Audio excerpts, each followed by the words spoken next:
So when cutting metal, there's all kinds of different ways to cut it. You got hacksaw blades, and you got angle grinders that you can put a cutoff wheel in. You can do plasma cutters, which, by the way, if you haven't seen my plasma cutter review, click right up here on this card, and it'll take you to review a Lotus plasma cutter that I reviewed quite a few years ago, and it's still holding up pretty well, and they're very inexpensive to buy. But I want to talk about these cutoff discs. And these cutoff discs I have used for many, many years, and they have just been my standard go-to type of cutting disc. I usually try to buy a higher end brand, something like a Dewalt, Lenox, some of the cheaper ones that you can get like Harbor Freight. They don't hold up so well, but yeah, they do work. But I find just your typical $2 to $3 kind of name brand disc works pretty good.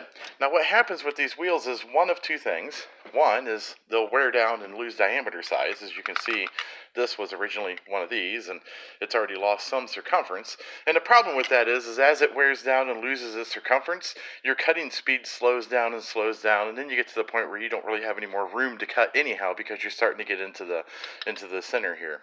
So I buy these by the bulk, I keep them on hand, and I use them all the time. But I was in a store today, and I ran across one of these, and it says 1,000 plus cuts. Now, anytime I see a number, it makes me kind of suspicious. Is that 1,000 cuts on half-inch rebar, or is that 1,000 plus cuts on a coat hanger?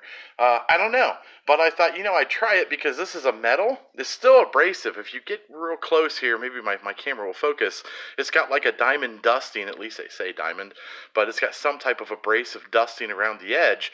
The disc itself is metal, and so I thought, well, at least it won't lose its diameter as we use it, and if it lasts, 1,000 plus cuts, again, depending on what you're cutting, maybe it'll be worth it, because quite frankly, this disc was $15. And as I said before, you can get these for $2 to $3, or you can get a cheap one from Harbor Freight for 50 cents to $1. So I thought what we do today is do two similar cuts. We'll use my typical grinder, my cutoff saw that I use all the time. I actually use a Porta-Cable. I haven't killed this thing. This is a cheaper unit as well, and honestly, I have used it to death and have not killed it. So I am a big fan of Porta-Cable tools, in case you haven't figured it out with some of the other tools I've been using in the video. I just think they make a decent tool at an inexpensive price that doesn't rob the bank, and they seem to hold it pretty well, at least for me. So what I want to do is do a regular cut with a brand new disc. We're going to cut something maybe a 1/4 inch and some straight stock, probably mild steel. And we'll do one cut with it, we'll time it, and then we'll do the Lenox disc, we'll do one cut with it, and we'll time it, and then we'll take a comparison between the two and see if maybe this is wearing out or not wearing out, and maybe we can determine, is this really worth the 15 bucks that it cost? I don't know. Let's find out. Something I always struggled with was I always lost the tool that came with the grinder, and I don't know, 4 or 5 years ago when I bought this unit, I thought I'm going to drill a couple holes in the tool and zip tie it to the cord, because you're not going to lose the cord, at least you hope not, and I've never lost this again. So just a quick tip, if you have problems losing the tool, just zip tie it to the cord. The first cut's going to be with the abrasive disc, and this particular material is actually 1/4 inch thick. It's 1 inch wide, and it's mild steel. And I'm going to let the weight of the tool do the cutting. I'm not going to put any down pressure on it, and we'll do that for both cuts just to make this fair. And I'm going to put a timer right in the corner of the screen so we can see how long it takes to cut this.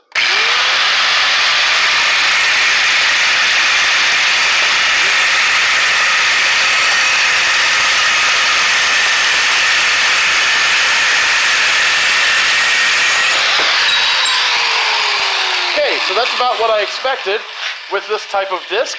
And now we're going to do a cut with the Lenox diamond disc. We'll see how long that takes.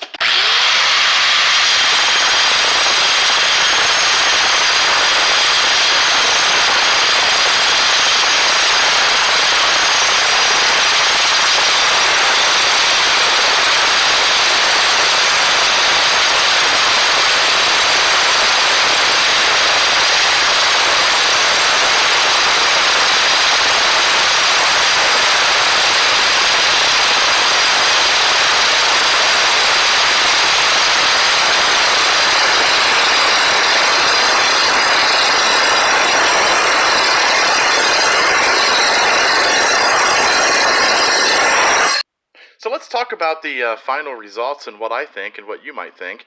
The one on the right here this is the cut done with the standard abrasive wheel. And you can see it's actually pretty clean.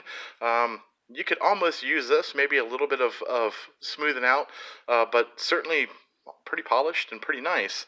But if we take a look at the Lenox wheel, you can see that there's an awful lot of overhang from where it's gotten extremely hot. Now the cut itself is pretty nice, and this would clean up and still be a nice cut.